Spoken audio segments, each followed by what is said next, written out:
So I actually went to Oregon State I'm originally from Medford, Oregon. Graduated high school in 2011 and then came to Oregon State that year, 2011, and then spent 4 years here in Beaver Nation, graduating in 2015 with a degree in marketing from the School of Business. So I actually lived here a year after I graduated in 2015. So I've actually been living in Salem now for a month, but it's good to be back here after a couple months away. Nice. And you haven't lost a Beaver pride, have you? Oh, not a bit. Nice. Not a bit. Well, we're going to talk some Beavers right now. We're going to start with the football team. Now, it was a rough season for the Beavers last year. Let's not sugarcoat it. It was pretty bad. 2-10 finish, 0-8, I believe, in Pac-12 play, or 9. Do you think we're going to improve this year? I mean, you can't really get much worse, but how much better do you think that they can be this year? Well, just to take one step back really quick, my dad actually grew up as a Beaver fan, and they went through 27 straight losing seasons. All right. So he actually bought, for the first time ever, season tickets last year. Was the first time he ever bought season tickets. Oh. And yeah, they had the year, as you just said, right there. He waited a couple of years too long. He waited a couple of years too long.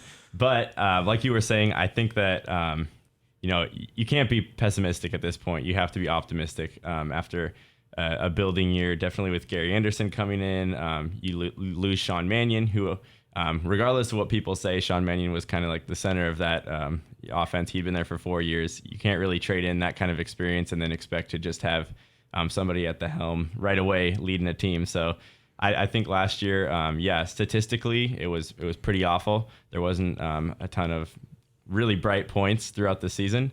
But I don't think you can say that there wasn't growth that is probably occurring on the offseason that we aren't even seeing right now. So I think it's going to be definitely a lot better than last year. Yeah, absolutely. And like I said, you can't get much worse unless you win 1 or 0 games. And we obviously don't ever have an easy schedule playing in Pac-12, one of the better conferences in the country, Power 5 conference. Now, last season, the defense... Actually, last season, both sides of the ball struggled a lot. However, one bright spot was Ryan Nall, who I actually had a class with this summer. So if Ryan Nall, if you're listening, shout out to you. He was a really bright spot last year because no one saw that coming. A lot of people didn't even know he was on the team at the beginning of the season, me included, until the Stanford game where he was handed the ball 3 times in a row and ran down for that touchdown. And then obviously ran for over 130 yards in the Civil War. And the Civil War seemed like a glimpse into the future for the Beavers. Now, do you think with all the new players and returning players, who's going to have the biggest impact on offense, do you think? I really think that you kind of stole the words out of my what I was going to say, because I was going to say I remember not really finding much positives, and then that Stanford game, because there was a few games where last year where it's halftime and it's already the game's over. And Stanford, we kind of were hanging in there for a while. And then I remember they handed that ball off 3 straight times, the exact same play to this guy. And I was like, who's this? It's Ryan Naw. I think he's from Portland, right? Mm-hmm. Or something. Yeah, he's local kid. And was like, wow, he just, power runner and that kind of thing. And I really think that was kind of like a foreshadowing to, here's a player that you could build an offense around in the future. Definitely, because like they say, you look at championship teams, there's a lot of flashy teams that can throw the ball, that can throw sweeps and that kind of stuff. But if you look at the solid championship teams, you see good running backs and power running backs and that kind of thing. So I think that's someone you can build off. Yeah, when you look at teams like Stanford with Christian McCaffrey, last year Alabama with Derrick Henry, Ryan Nall also did show that he has a lot of speed as well in the Oregon game last year. And, obviously that would have been a sweet win. Obviously the season was a lost cause at that point, but to get a win over the Ducks would be good. Now, I want to go down the line here of the 12 games that we have this year and see what your prediction is, and then I'll give mine as well. We got first game at Minnesota. That's a tough opener at a Big Ten school. Do you think that the Beavs come out strong or the Beavs struggle? Obviously, first game of the season for every team is a little sloppy, so no one's at their best. Minnesota does have a very good running back that is returning from last year who rushed, or both of their running backs combined for over 1,000 yards. So what do you think about the first game this season? I think just briefly looking over the schedule, that Minnesota game is maybe the most important game of the season, just because they're coming off of a year where they lost the last 8 straight games. Yep. Is that what we're looking at? And so, and especially since it's not just one of those fluky games like playing Portland State or something like that. where it doesn't really say anything even if they do get a big win. But I think if they can grind one out against Minnesota at Minnesota, that's going to immediately go from people saying, oh, the Beavers are probably going to win 2 or 3 games this year to, oh, the Beavers might actually, have a chance at a bowl game, even though I know that's early. That's the first game of the season, but I think that could really be a statement on the road too. Yeah. Oh, and then I think it's also important for fans to cheer for the team, but be realistic at the same time. Like, no one is expecting us to make a bowl game this year. And I love the Beavers and I'm a huge fan, but you need to be realistic as well. And with the schedule we have, before we continue on the schedule, just the toughest stretch of our schedule, we have at Washington versus Washington State. And then we go to Stanford, to UCLA versus Arizona, Oregon. Those are our last 5 games of the season right there. So tough stretch. If we can continue to improve, we might have a chance for an upset or 2, but we'll get there. Now, Idaho State, if we lose that game, we could win the Minnesota game, but if we lose that game, that's a really tough pill to swallow. Yes, we did lose to Eastern Washington a couple of years ago when we went 6-6, right? That was the 6-6 year. We did lose to Sacramento State. So we do have a history against these teams of maybe not showing up as well as we should have, but I think they'll get it done. What do you think? I think so against Idaho State. Who did we win against last year? We played... It was Weber State last year. State. Yeah, but see, 26-12 was the score, and that wasn't like a huge win or anything. Blowout. Yeah, I think they will get it done against Idaho State again. I don't think that game's going to say much. I think that's going to be your game. That's going to be a practice game. But at the same time, on the same note, 2 times while I went to school here, we lost to Sacramento State and, like you said, Eastern Washington. Yep. So as much as you can come in here and say, oh, yeah, that's going to be a practice game, it's not. You never take a team lightly. Yep. Always got to show up and play. You do. Now, the next game is an interesting one because Boise State, with my dad coached at San Diego State. If you're a listener to the show, you know that. He coached at San Diego State for the last 5 years before this season. Boise State was always the toughest. Boise State and Air Force, those were the 2 toughest teams that we always played every single year. Well, in our conference. And so people are projecting San Diego State and Boise State to be the Mountain West Championship game again this year. Not sure if that's going to happen. I know San Diego State's very talented and Boise State is too. They did lose their running back last year. That I think I'd have to disagree with you on the point that the Minnesota is the most. It's very important, but I think if we get a win at home against Boise State, that's very important because we showed signs of struggling even against like decent teams from smaller conferences last year. So if we're able to overcome Boise State, I think that's a huge win for us, especially in front of the home fans. You just beat Idaho State, hopefully, and then you get another win. Potential to start 3-0 here if we show up. What do you think? Yeah, I think so too. I think that might be one of the toughest matchups just right off the gate there. If you got Minnesota, Idaho State, you're right. That might be the toughest one.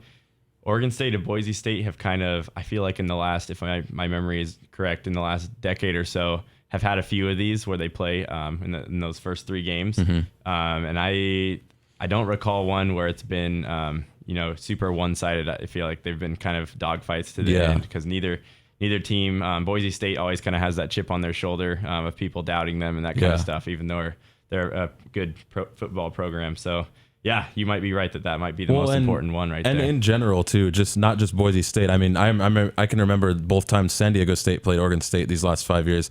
Both of those games were close.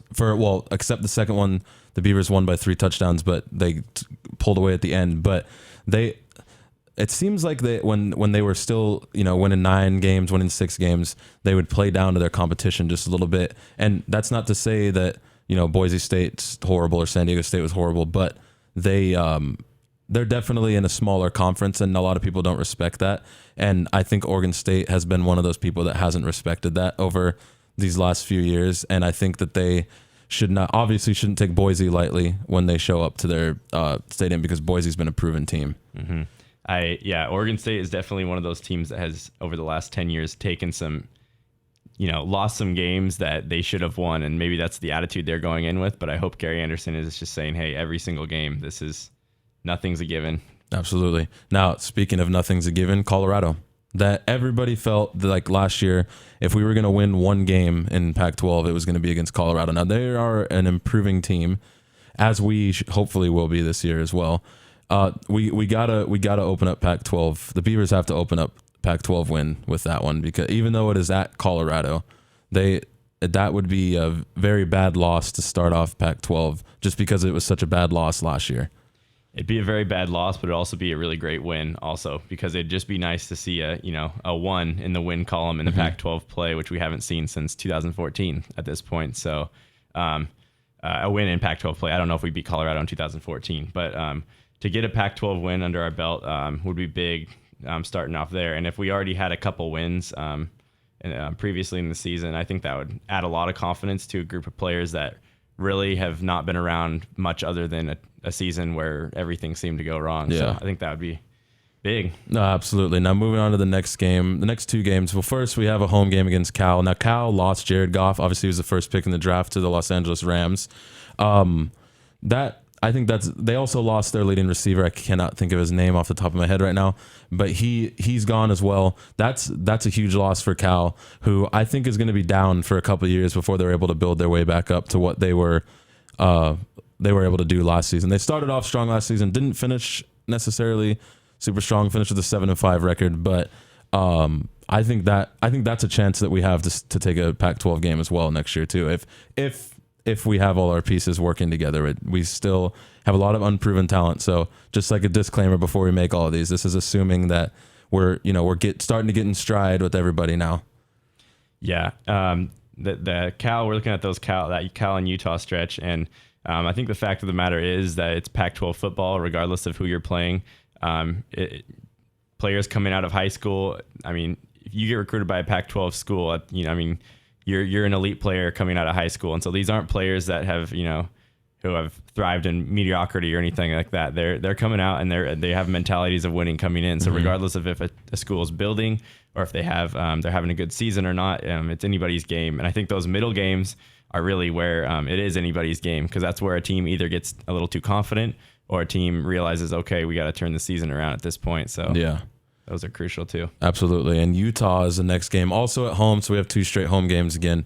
Now, Utah, it's an interesting thing, because even when they've been good, we've given them good games. I mean, last year we only lost 26-12, I believe was the final score, which was really good because Utah was number 3 in the nation at one point. Obviously didn't finish that, but they were number 3 in the nation at one point last year. They lost their running back Booker, who went to the Broncos, but they still have Wilson at quarterback. And that's a matchup problem in itself, because he's so tall and he's mobile as well. And a lot of times when we had quarterbacks that scrambled last season, that was like one of our weaknesses on our defense, and deep passing, which they still have their leading receiver that will be returning next year. Now, Personally, I don't know if we can pull it off against Utah next year. I just don't think we're ready yet. And maybe I'm wrong, and we have played them good, but I think that we're still a few pieces away from making that jump. Yeah, I agree with that. Like you said, just based on the fact that we didn't prove that we could handle any kind of scrambling last year. I mean, it was embarrassing on that aspect at some points on our defensive side. That if a quarterback, we might get them down to third and 13, third and 14. And a lot of times the quarterbacks got outside and were able to do that. So I think regardless of how our season is going right there, that's going to be a tough one. And I agree that might not be one that we get next year. So yeah. Okay. So we're halfway through. What do you have the record at right now? Okay. So up till the Utah game, not to be overly optimistic, but I think we're going to have 3 wins at that point. Yeah. I would say 2. I'm going to give us Colorado and Idaho State for sure. Potentially 3-3, but I'm going to go for sure that we should win against Colorado and Idaho State. And the other games are obviously tougher opponents, so we should have more of a game for that. Now, this second half of the season is where things get rough.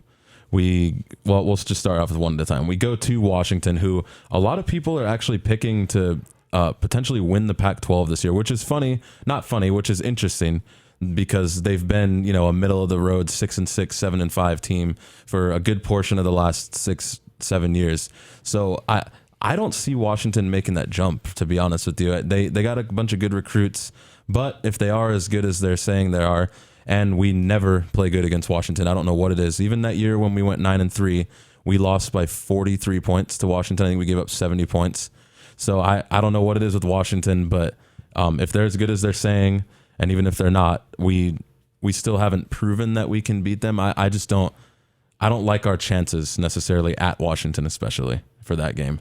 Yeah, I've kind of viewed Washington as kind of similar to how we were in the last 10 years or so. We kind of got to that point where we were actually a contender in the Pac-12 quite a bit after, like I said, lots of losing seasons and through the 90s and that kind of stuff. And then the 2000s we came on, and Washington at the same time built that culture around their program where they were consistent bowl teams, close to BCS and that kind of stuff. And they've had a couple of seasons here and there that they let slip by, but they're kind of still at that range that we just have sunk from. So I think that they're still they're a program they've been able to maintain yeah, we while we haven't, kind yeah. of dropped off.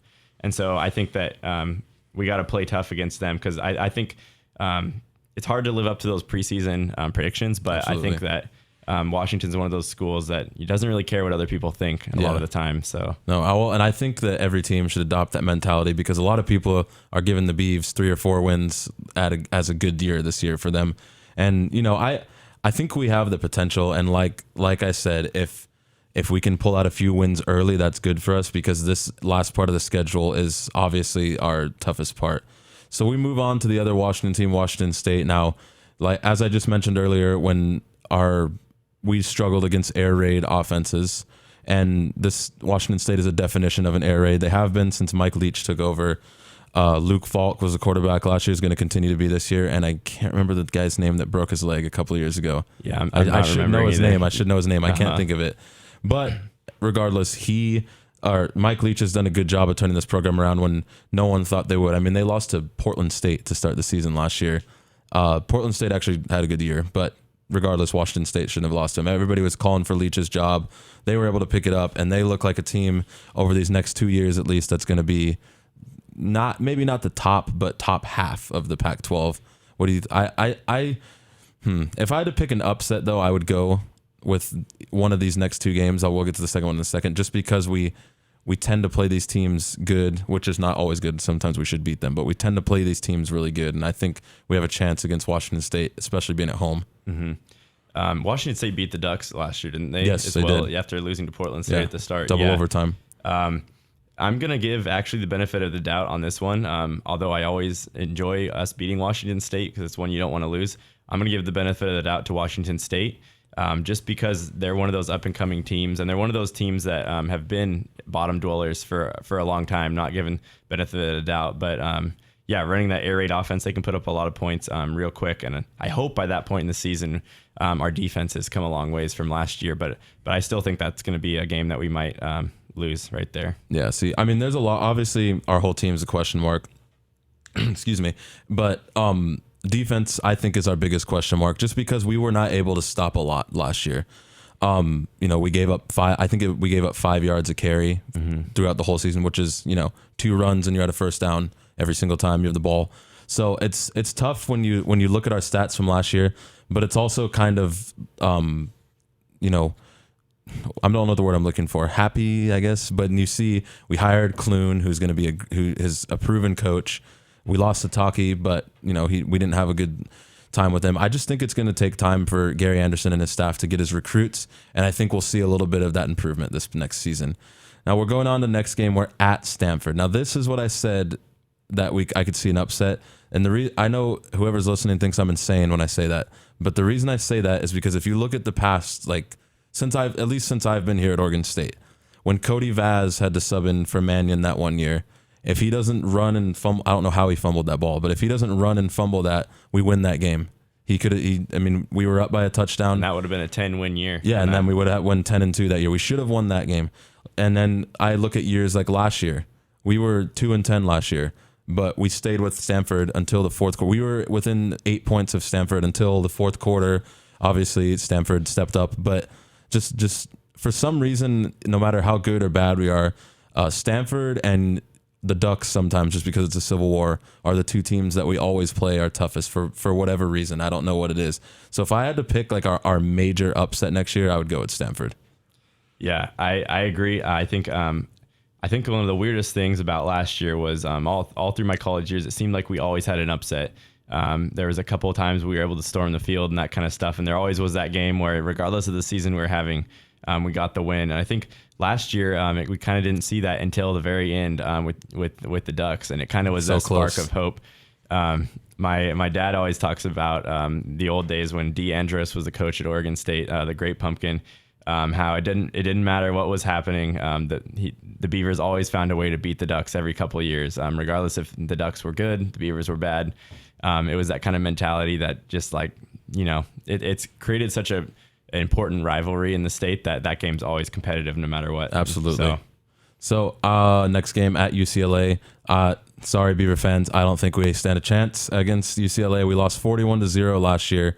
And they were a very young team. They didn't lose very many people.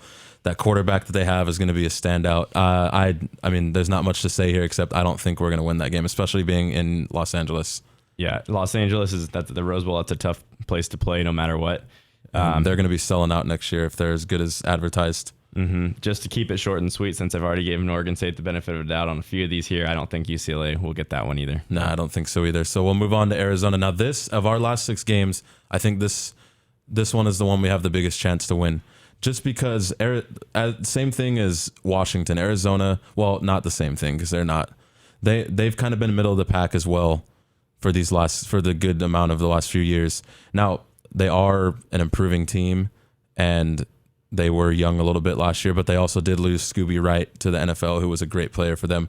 So I like that the game is here in Corvallis too. I think that's a good matchup, and I think even if we don't win that game, I think it's going to be a very close finish, and that's our best chance in the last 6 games, I believe. Mm-hmm. Especially since that one's at home. Going down there at the end of the season, that might be kind of a shaky one, but bringing it back to Reser Stadium in November, that's where we want it, right here at home. Yep. Now, the biggest game of the year, the Civil War. Where, you know what, everybody always says, well, if this is the year to beat them, if there was any year to beat them, this would be the year. And I think that year was when we were the 6-6 team 2 years ago. We lost by 1 point. That's the only realistic time where if it was the year, that was the year. And unfortunately, we scored too early and let them get on the field. But I like our chances this year. I don't think we're going to do it, but I like our chances just because they could have won last year, and they know that. The offense did everything it could last year. Yes, they were down 31-7 at halftime. Yes, they gave up that huge lead, but the resilience they showed in the second half of that game and the way the players played. I mean, Seth Collins looked unbelievable in that game. So did Ryan Nall. Pretty much anyone that played in the second half. Victor Bolden looked great. The defense is the biggest question mark, and I think if the Beavers can get their defense going, that can potentially be a win this year. I don't think we're going to, just because the Ducks are still a decent team, but I think that I like our chances this year. Yeah, I think one of the things we haven't even really talked about that much this year is that Oregon State starting quarterback in my opinion, most likely will be Darryl Garrettson. And at that point in the season, we hope that he's in full stride with that offense running. On the same hand, the Ducks are going to be, regardless of what kind of year they're having, they're going to be have a lot of offense no matter what. So that defensive component that you just talked about will be big. And I think that I don't know. I think maybe if there's any year to do it, it might be this year, because that might be, I talked about the statement against Minnesota, maybe at the start of the year. This might be the statement, regardless of how many wins, if we have 3 or 4, maybe if we have 6 or 7, if you want to be really optimistic at the end of this year, that might be just a way to go into next year with a bang. Yeah, and some experts are saying, well, I use the term expert with quotes just because, I don't know, there's experts for everything and they don't seem to usually be right. But a lot of experts are saying that could be the game that decides whether we go to a bowl game or not. Now, I am not an optimistic like that, because realistically, now that we're at the end of the list, I see us beating Idaho State, Colorado, Arizona, and I mean that I'll give us Cal. Sorry, I'll give us Cal too. Is that 4? That'll be 4 wins. I'm giving us 3 or 4 wins, and I know that sounds really negative, and it's not a very popular opinion, but like I said, I'm a Beavers fan, but I'm also realistic, and all of those other teams that we play are still going to be good. Now, there is potential for an upset. There's always potential for an upset. I mean, every season there is. So I'm being realistic, and I hope that we do better than what I think right now. I'm gonna do same as what you said. I'm gonna give us 4 wins. I'm gonna choose those against Minnesota, Idaho State, Colorado, and then I think we're gonna pick off one minor upset and one major upset, just because we're due. We didn't have one last year, and that's part of Beaver Nation. Is I feel like we always get one. They have to do it this year. But who would your upset if you had to pick? Who's your minor? Okay, let's start with your minor upset. My minor upset. I'm gonna go with Arizona on that one. Will that be an upset though? Will Arizona be good enough to where it'll be an upset? I say that meaning, I maybe didn't get Colorado the benefit of the doubt by saying that that's a game that we'll win in Pac-12 and that kind of stuff. Yeah. But I think Arizona will, they might have 5-6 wins. At this point, I think our football team needs those kind of wins against those teams. That against still counts as against a minor the middle upset. of the road teams they're still favored. I'm counting that as a minor upset. All right, and then what's your major one? My major upset is Oregon. Oregon? Yeah, you're going major? I'm picking that one. I don't think Oregon is going to be... I think Oregon's going to win 7 or 8 games next year. I really do. I don't think that... And, this is not just speaking from a, I hate the Ducks kind of mindset. This is speaking from a, they weren't even great. They went 9-3. They weren't great last year. So I see them taking a step back this year and kind of building up. It won't... they'll still make a bowl game and they'll still have a couple big wins, but I don't think they're going to be as good as they have been. Yep, I agree. And that's, some of that, me picking that one is a little too much emotion, me letting that run in there. But I don't think there's anything wrong with that. I think that's what our players need to play with, is that emotion of thinking like, hey, this is our year to do it. I hope we win because it's been 9 years. This season will be 9 years if we don't beat them. Can't let it get to 2017 and be 10. Yeah. We're going to jump to a quick music break here. Cody, thank you again for being on. Yeah, thanks for having me. You're not done yet, though. We'll be back. Here we got some music for you guys. We'll be right back. KBVR Corvallis, 88.7 Marvelous Monday. 88.7 KBVR Corvallis. You are listening to A Marvelous Monday. Joined in the studio by my friend Cody Stover. Thank you again, Cody, for joining me today. Before the break, we talked about Beaver football. Now we're going to transition over to Beaver basketball. Now, before we get started, I just want to report some news here for everybody. Olaf Schaftenar, former Beaver forward, has signed a 1-year contract with the Spanish professional team CB Peñas Huesca. Wayne Tinkle also played for this team and from 1994 to 1996, so maybe a little conflict of interest there, but congratulations, Olaf. So he signed a 1-year contract there, and he will be joining them later this month. I don't know when the season starts exactly. Their schedule hasn't been released yet, but congratulations, Olaf. Yeah, that's pretty cool. Yeah, so sticking with basketball, Gary Payton obviously graduated this year, went undrafted, but was signed to a partially guaranteed 3-year contract with the Houston Rockets. Now, it's tough to say whether he'll make the team just because he's competing with 2 other point guards to make the team. Patrick Beverly, Isaiah Taylor, and I believe there's one more point guard that is not in my head right now. But so 3 point guards.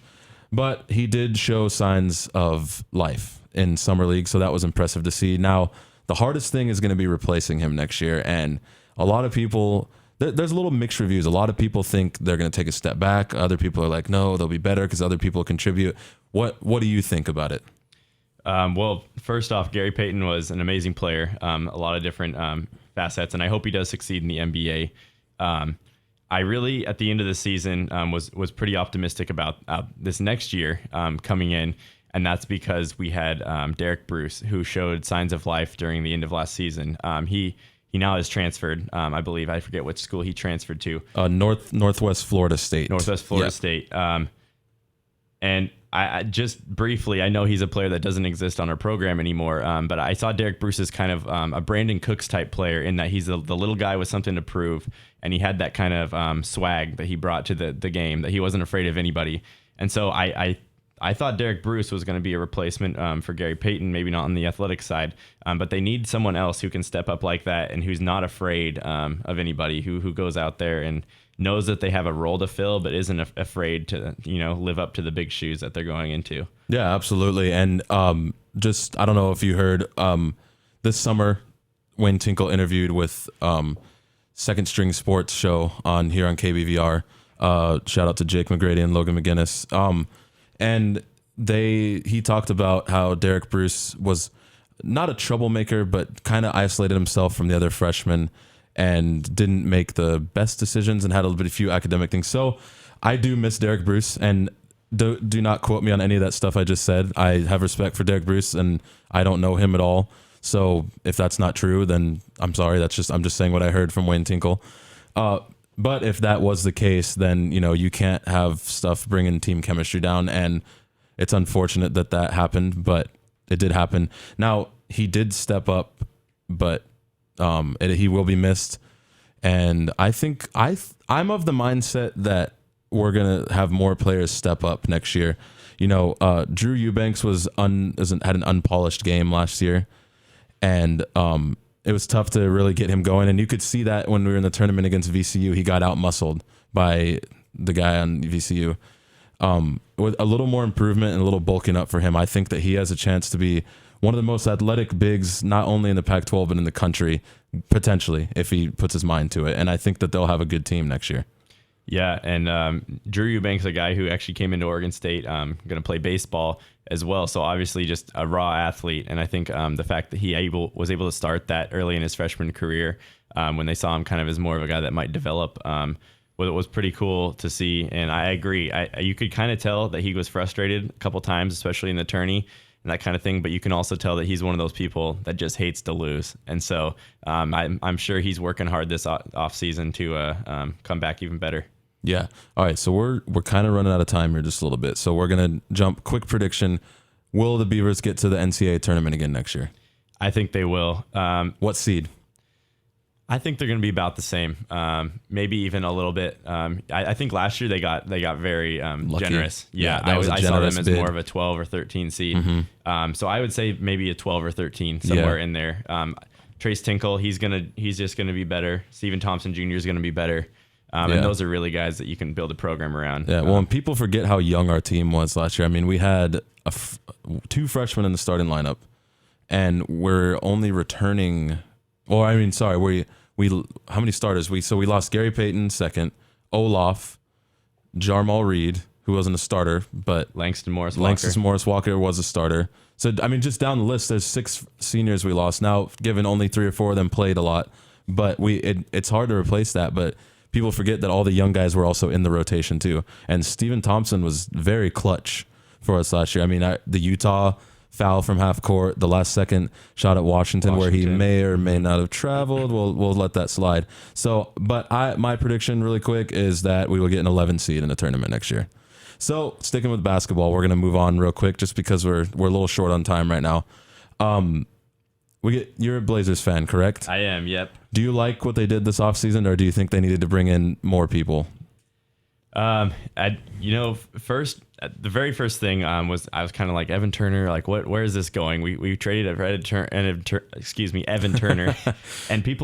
this is kind of an off season where people are throwing money around like crazy. Yeah, absolutely. I don't know if it was any kind of record or anything. I didn't see that, but it seemed like there was just more money that had been thrown around. $2 billion on the first 2 days. That's insane for people playing basketball. But I think what really it's shown is all about in the NBA right now is that money is not the most important thing. Mm-hmm. It's the talent. If you can keep the talent, the Blazers signed Alan Crabb to a crazy contract based on his first few years.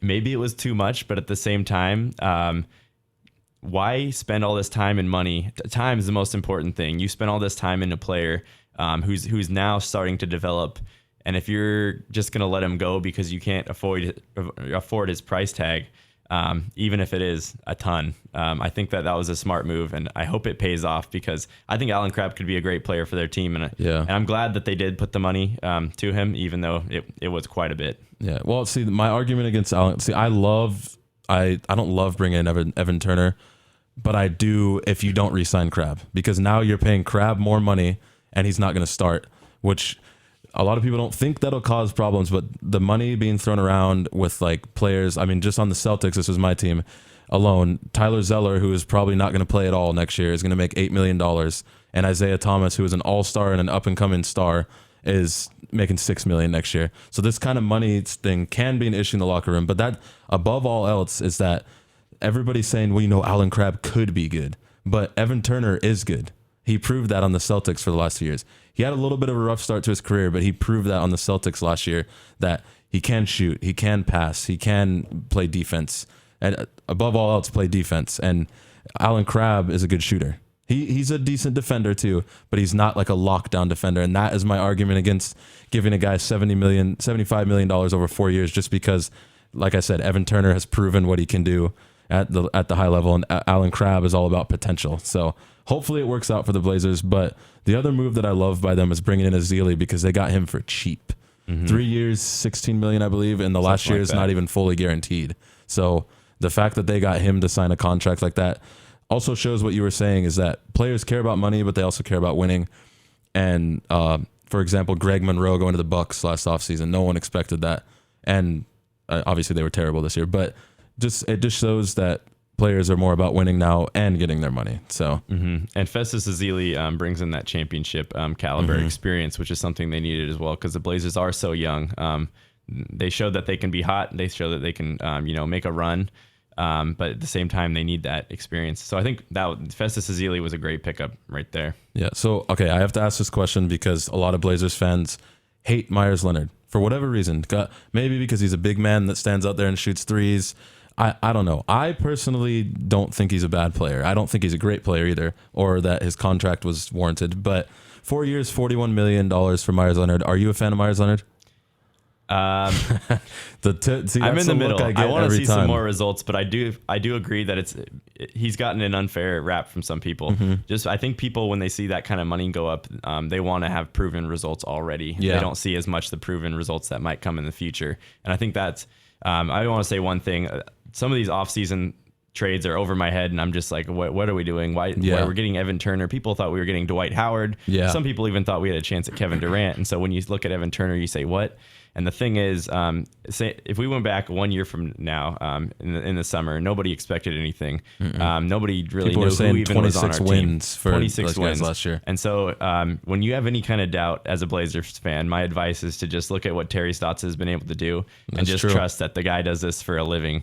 And so he must know what he's doing, even if we don't. And see, this is the thing, is that I said this with the Celtics too, because what I find with a lot of Blazers fans, and if you're listening and you're a Blazer fan, no offense if this is you, but a lot of Blazers fans have the most unrealistic like last year, you guys would not have been out of the first round if Chris Paul and Blake Griffin were healthy. Would you agree with that? I wouldn't. You wouldn't agree? Why would you not agree with that? At the point where Chris Paul and Blake Griffin went out in that, what was it, game 4? Yeah, we were just tying the series back up. But you wouldn't have if Chris Paul didn't get hurt in that game, because he had like 24 points before he got hurt. Correct, but the momentum was still in our favor at that game. All right. I'm that Blazers fan who you hate right now. Yeah, so then let me address the rest of it. They're very unrealistic and have unrealistic expectations. And so when they win 44 games, we could beat the Warriors because Steph's hurt. Did you really think that you guys were going to beat the Warriors before the series? I'm just going to keep ruining Blazer fandom for you. But yes, oh my gosh, I believe we should have got through the series against the Warriors. We blew those games because of lack of experience. I think at that point, the Warriors were, Steph Curry being hurt is a big thing. But at the same time, they were kind of showing that they had some weaknesses and that the playoffs are anybody's game. I just personally, I'm not a Blazer hater. Blazers are actually my second favorite team, so don't think that I'm hating them. I just dislike some of the fans for this reason exactly right here. No, I still thought last year the Warriors without Steph were still a better team than the Blazers, just because of experience from the year before and years building up to that. Now, to finish off my point, I was going to say that as a Celtics fan, Brad Stevens hired from Butler. Nobody thought that would work. We won 25 games the first season with him. Okay, we just traded everybody away. Now, the year after, when we won 40 games, and no one expected that. There was 40 different players that were on the Celtics that year because of trades and signings. Last year we won 48 games. Still didn't expect that. Now, this is not to say that there's not fans like that for every single team, but living up here and seeing the Blazers fans, that is just what I've recognized. And I would just say that I'm a realistic Celtics fan, and I have not expected the last 2 years, nor did I expect the Blazers to win 44 games next year. So we have 10 minutes now, and I have a couple more questions not regarding the Blazers. So real quick, your seeding prediction and how far they get next year. The Blazers? Yes. I'm going to say 7th in the Western Conference. And take a step back, you think? I just think it's going to be a tough conference, and I don't know if they're going to be a better or worse team. I think they overachieved last year. Yeah. I think it's going to be hard to live up to that again, but I still think at the same time they got a lot of good qualities to their team. So I'm going to say 7th seed, and I'm going to say making it through the first round again. Okay, that's bold. 7th seed and getting out of the first round, but we'll see. Yep. I'm going with them in the 5 spot. So, and I'll have them getting out of the first I'll have them round. getting out of the first round, but then losing in the second round too. Yeah. So maybe they could if they put it together. But like I said, I think they overachieved last year, and they did play the Warriors well, but I think they overachieved. All right. Before we get into our last music set, I have a couple questions for you. Now, when people come on the show that have gone to Oregon State, I had my mom on here, I had Stacy, my girlfriend on here, my cousin and his friends from West Albany all went here last week. I like to ask questions about when you were here at college. So I like to start with, what is your favorite memory? Or if you can't think of one in specific, just like, try to. And so what would you say your favorite memory in college is? I'll keep it sports specific just for the case of this show. My favorite memory, or one of them, is the when we beat Arizona in basketball. That was I think it was my senior year. That was 2015 winter there. But yeah, that was one of those games where we started out and they had the open tryout, that kind of thing. We had the walk-ons on the team, and Wayne Tinkle was first year. I think we were already like at that point 7-0, 8-0, maybe even 12-0 at home. We had our home winning streak going. And so that was the one that was supposed to bust it. And, and we came through and beat Arizona in a good basketball game. I mean, it wasn't anybody's game until the very end. So, and then we stormed the court. Of course, that's not something you're going to forget.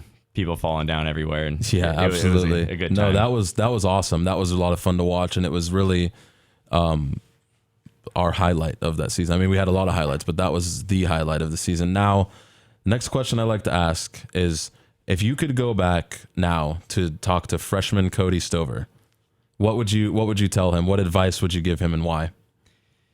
Well, the one thing I would just make sure that I told myself, which I think I already did a decent job of, but is to just try out different opportunities. Because one of the things I've seen since being out of Oregon State is that, so let's say I'm at Oregon State, and let's say, so I'm a marketing major.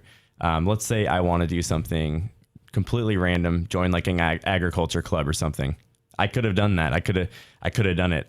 But once you're in the real world, it's a lot harder to find those opportunities that are just free and available. And so I would have told myself, I did a bunch of variety of different things, but yeah, just keep your eye open always and do those random weird experiences that you're not going to be able to have, from an academic standpoint or from being in a club or that kind of thing. Absolutely. Just stuff that's not as readily available outside the college world. All right. Thank you, Cody. Thank you for being on the show today. Thanks for having me. And for this summer, I am signing off for the last time ever, actually, here on KBVR. So I'm glad you were able to be here to join me in doing this. So all the listeners that have been out there this summer, thank you very much. Now, do you have any shout outs for people that might be listening that you want to give a shout out to? Yeah, I got a shout out to my dad if he's still listening to us, Mark Stover there in Medford, Oregon. He's an OSU alum and Corvallis native, so give a shout out to him. And I also want to say congratulations to Marvin for my first time being on your show, but I know you've been doing this. And thank you. Yeah, congratulations. Yep, Rep Medi. Rep Medi all day, every day. All right, I got to give a shout out to my mom, dad, and sister, all the extended family here in Albany, my beautiful girlfriend Stacy, and anybody else who is listening and has been listening this entire summer to Marvelous Mondays. I really appreciate it. We're going to leave you with some music. This is Marvelous, your host, signing off for Marvelous Monday for the last time. KBVR FM, KBVR Corvallis.